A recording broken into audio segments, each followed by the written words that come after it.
Assalamualaikum warahmatullahi wabarakatuh. Jawaban 39, Anissa Manisya Dewi izin melaksanakan uji SKU pasal 14. Yang pertama, sejarah singkat Pancasila. Pancasila berasal dari bahasa Sanskerta. Panca yang berarti 5 dan sila berarti prinsip atau asas. Pancasila dirumuskan sebagai dasar negara.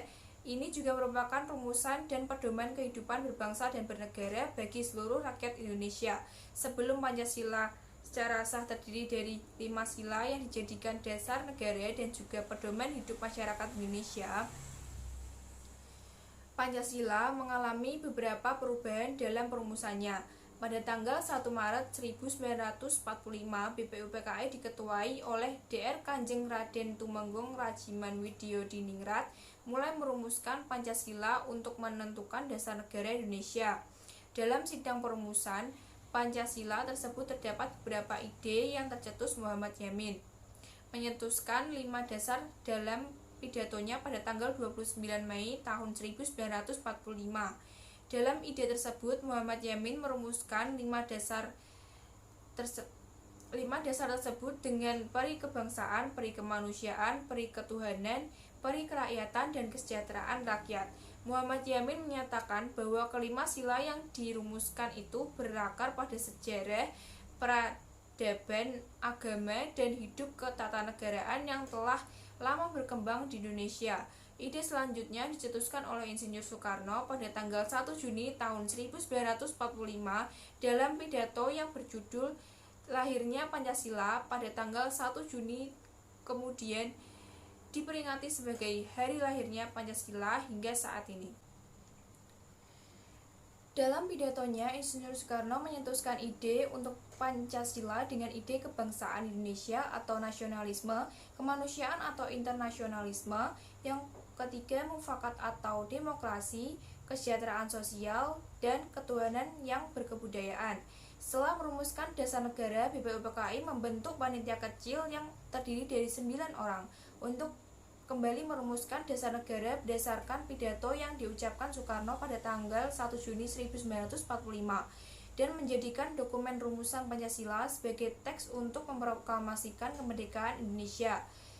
Tugas yang dibebankan kepada panitia kecil atau panitia 9 ini akhirnya disetujui pada tanggal 22 Juni tahun 1945 yang kemudian diberi nama Piagam Jakarta. Setelah rumusan Pancasila diterima sebagai dasar negara secara resmi, beberapa dokumen penetapannya ialah yang pertama, rumusan pertama, Piagam Jakarta, tanggal 22 Juni tahun 1945. Yang kedua, rumusan kedua, pembukaan Undang-Undang Dasar 1945 pada tanggal 18 Agustus tahun 1945. Yang ketiga, Mukadimah Konstitusi Republik Indonesia Serikat pada tanggal 27 Desember tahun 1949.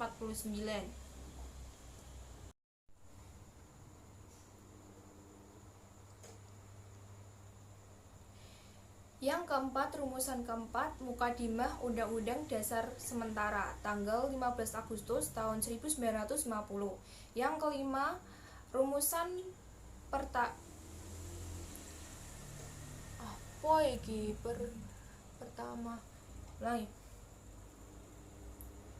Yang keempat, Mukadimah Undang-Undang Dasar Sementara tanggal 15 Agustus tahun 1950.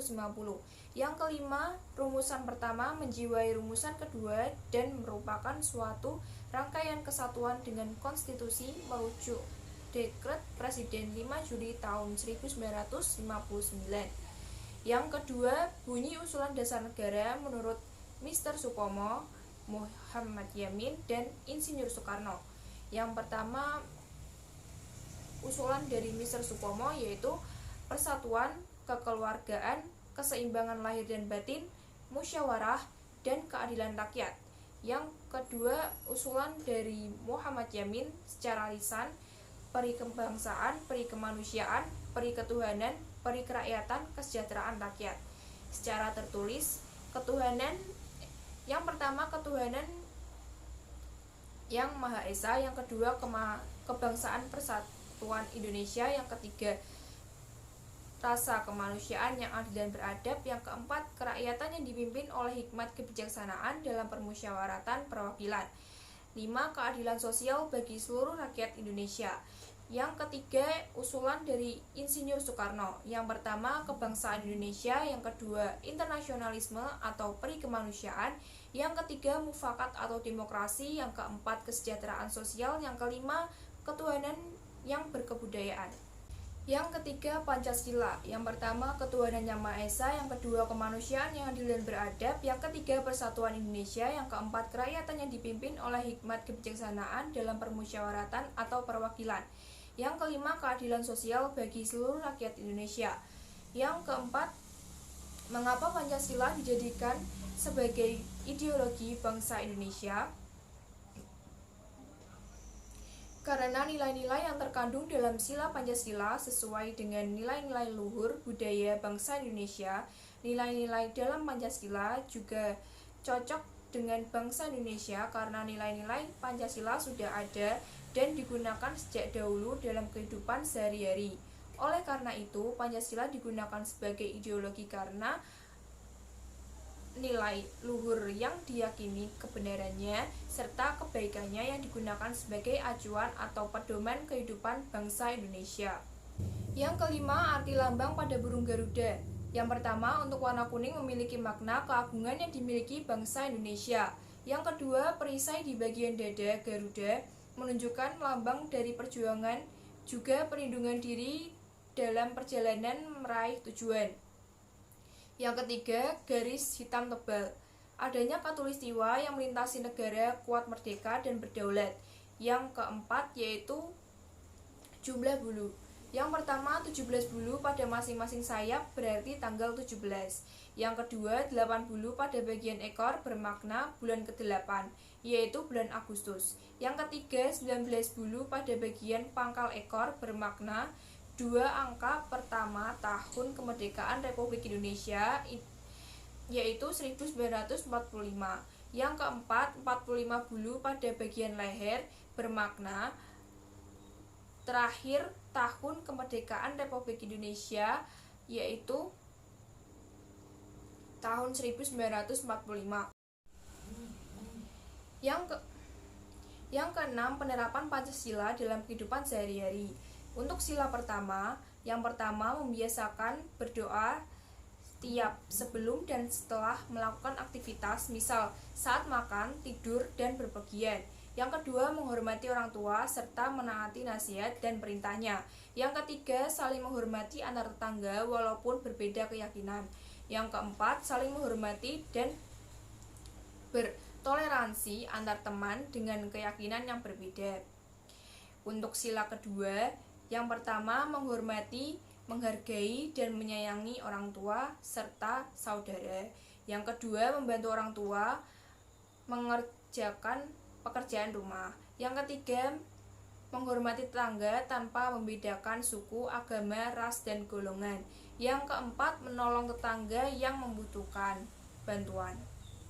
Untuk sila ketiga, yang pertama, mengutamakan kepentingan masyarakat di atas kepentingan pribadi atau keluarga. Yang kedua, tidak memaksakan keinginan kita kepada orang lain. Yang ketiga, menjaga kerukunan dan toleransi di antara teman dan guru. Untuk sila keempat, yang pertama menghargai dan melaksanakan keputusan. Yang kedua, mengikuti pemilihan kepala daerah baik di tingkat provinsi, kabupaten, hingga RT dan RW. Yang ketiga, aktif mengikuti kegiatan musyawarah warga dan memberikan pendapat. Yang keempat, aktif mengikuti organisasi kesiswaan. Untuk sila kelima, yang pertama menjalankan kewajiban dan mendapatkan hak asasi peranan masing-masing anggota keluarga. Yang kedua, mengesampingkan kepentingan pribadi dan mengutamakan kepentingan masyarakat.